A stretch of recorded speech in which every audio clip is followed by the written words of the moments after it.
এই যে থ্যালাসেমিয়া একটা রোগ, এটা বংশগত রোগ, বলতে পারেন জিনগত রোগ। একটা পার্টিকুলার টেস্ট যেটাকে বলা হয় HPLC ফর থ্যালাসেমিয়া, টেস্টটা করি। বাহক হলে খুব একটা সমস্যা নেই, কিন্তু সমস্যা হচ্ছে রোগী হয়ে গেলে।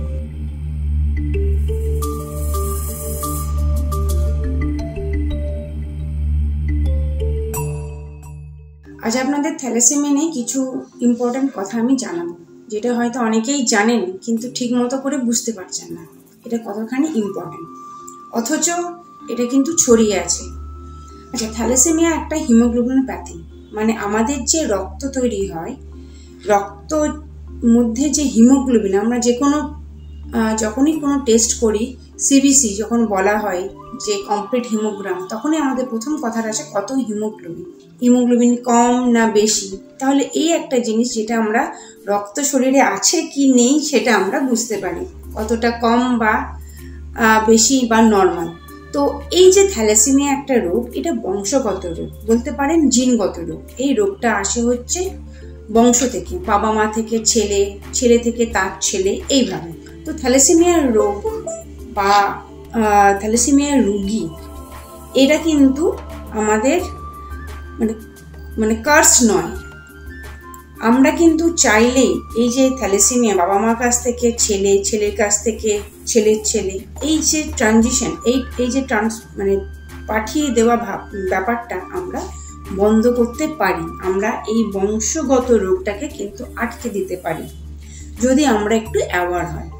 থ্যালাসেমিয়া বেসিক্যালি যদি রোগী বলি তাহলে হচ্ছে যে আমাদের দুটো ক্রোমোজোম যেটা হিমোগ্লোবিন তৈরি করতে লাগে, দুটোই গন্ডগোল। নর্মালি কি হয়, থ্যালাসেমিয়া আমরা দুভাগে ভাগ করতে পারি, একজন রোগী আর একজন হচ্ছে বাহক। এই বাহকটা কি? বাহক হচ্ছে আমাদের হিমোগ্লোবিন তৈরি করার জন্য যে দুটো ক্রোমোজোম লাগে, সে দুটো ক্রোমোজোমের মধ্যে একটা গন্ডগোল। তার ফলে কি হয়, আরেকটা সুস্থ থাকার জন্য হিমোগ্লোবিন কিন্তু আমাদের ঠিকঠাক থাকে ওই পেশেন্টের, কিন্তু যেহেতু একটা ক্রোমোজোম গন্ডগোল, সেই ক্রোমোজোমটা যদি বংশগত তার ছেলে পায়, তাহলে কিন্তু তার কাছেও সেই রোগটা পৌঁছাবে। কোনো ক্রমে যদি একজন বাহক আরেকজন বাহককে বিয়ে করে আর তাদের সন্তান যদি কোনোভাবে দুখানায় গন্ডগোলে ক্রোমোজোম পেয়ে যায়, তাহলে কিন্তু তার ভালো ক্রোমোজোম আর কিছু রইল না, তখন তাকে বলা হয় থ্যালাসেমিয়া রোগী। এই থ্যালাসেমিয়া রোগীর দুখানা ক্রোমোজোমই যেহেতু গন্ডগোল, তাহলে তার হিমোগ্লোবিন কিন্তু তৈরি খুব কম হবে। যেই তৈরি কম হবে, তখন আমাদের বাইরের থেকে ব্লাড দিতে হবে। এবারে এই ব্লাডটা যখন আমরা বাইরের থেকে শরীরে দিচ্ছি, নানান রকম সমস্যা হতে পারে। আমরা সবাই জানি, যখন অন্য লোকের ব্লাড যখন শরীরে দেওয়া হয়, তখন বিভিন্ন রকম ইনফেকশন, যেটা রক্তবাহিত ইনফেকশন বলে, যেমন হেপাটাইটিস B, C, HIV, এরকম মারাত্মক রোগগুলো কিন্তু রক্ত দিয়ে ওই পেশেন্ট, থ্যালাসেমিয়া রোগী, তার শরীরে ঢুকে যাচ্ছে। এর সাথে সাথে এই রক্তে ভীষণ রকমভাবে আয়রন বেশি থাকে। এই আয়রনটাও আমাদের ওই রোগী পেশেন্টদের শরীরে ঢুকে যাচ্ছে। তাহলে আয়রন, যত আমি রক্ত নিচ্ছি, যত চাহিদা, বাচ্চারা যখন যত বড় হচ্ছে, তার রক্তের চাহিদা বাড়ছে, তত রক্ত যখন শরীরে ঢুকছে, তার সাথে সাথে ইনফেকশন ঢুকছে, প্লাস আয়রনটাও ঢুকছে। এই আয়রনটা বিভিন্ন অর্গানে জমা হয়। তার মধ্যে একটা ইম্পর্টেন্ট অর্গান হচ্ছে হার্ট। এই হার্টে যদি আয়রনটা জমা হয়, তাহলে কিন্তু একটা চান্স থাকে হার্ট ফেলিয়ার। তাহলে এই যে রোগী পেশেন্টদের আলটিমেট ফেট হচ্ছে হার্ট ফেলিয়ারে পেশেন্ট মারা যাওয়া। তো এই যে প্রসেস বা এই যে রোগটা, এটা কিন্তু আমরা যদি অ্যাওয়ার থাকি, তাহলে কিন্তু আমরা আটকাতে পারি। এরকম রোগগ্রস্ত বাচ্চা আমরা জন্ম না দিতে পারি যদি আমরা অ্যাওয়ার থাকি। কিরকম অ্যাওয়ারনেস?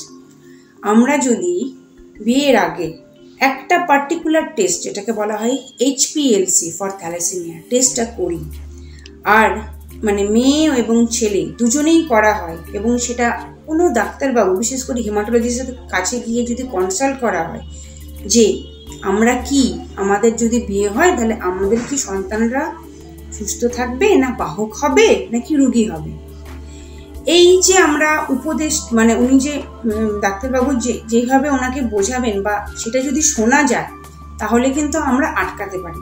ধরুন কোনো বাহকের সাথে বাহকের বিয়ে হবে, প্ল্যান হয়ে গেছে। প্রথম প্রশ্ন হচ্ছে কি, যদি কোনো বাইন্ডিংস না থাকে আমরা নাও দিতে পারি, এই বিয়ে নাও করতে পারে। যদি করতেই হয়, হয়তো হ্যাঁ করতে হবে, সব মনের মিল হয়ে গেছে, সব কিছু মিল আছে, তখন আমরা কি করতে পারি? তখন আমাদের এই উপদেশটাই দেওয়া থাকে বা আমরা এই সাজেস্ট করি যে যখন মহিলা প্রেগনেন্ট হবেন তখন যেন একটা 10 সপ্তাহ প্রেগনেন্সিতে একটা টেস্ট করা যায়। সেই টেস্টে ধরা পড়ে যাবে যে পেটে বাচ্চাটা আছে সে এরকম রোগী কিনা। বাহক হলে তো কোনো সমস্যা নেই, কারণ বাবা মা দুজনেই বাহক, তারা নর্মাল লাইফ লিড করেছে বলেই তো এত দূর ওনারা বড় হয়েছেন, বিয়ে শাদী বা চাকরি ফাকরি সব নিজের জীবন যাপন করছেন সুস্থভাবে। বাহক হলে খুব একটা সমস্যা নেই, কিন্তু সমস্যা হচ্ছে রোগী হয়ে গেলে।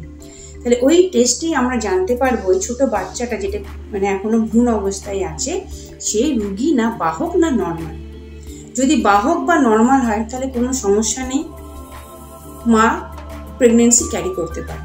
আর যদি এই সমস্যা থাকে যে উনি রোগী, বাচ্চাটা রোগী, আমরা কিন্তু সেই সময় পেরেন্টসদের মতামত নিয়েই ওনারা যদি চান এরকম বাচ্চা জন্ম না দিতে, তখন কিন্তু আমরা অ্যাবর্শনে যেতে পারি যদি বাবা মা চান।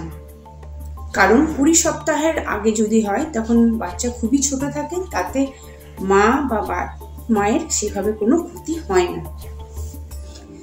তো এটা আমার কাছে, আমি একজন ডাক্তার হিসেবে মনে করি এই থ্যালাসেমিয়া রোগটাকে যদি আমরা আটকাতে চাই বা মুক্ত করতে চাই সমাজ থেকে, তাহলে যেন প্রত্যেকটা ছেলে মেয়ে বা মানুষ বাবা মা মায়ের প্রেগনেন্সির আগে যেন আমরা এই টেস্টগুলো করে নিই আর ঠিকমতো ডাক্তারবাবুর কাছে গিয়ে সাজেশন নিই।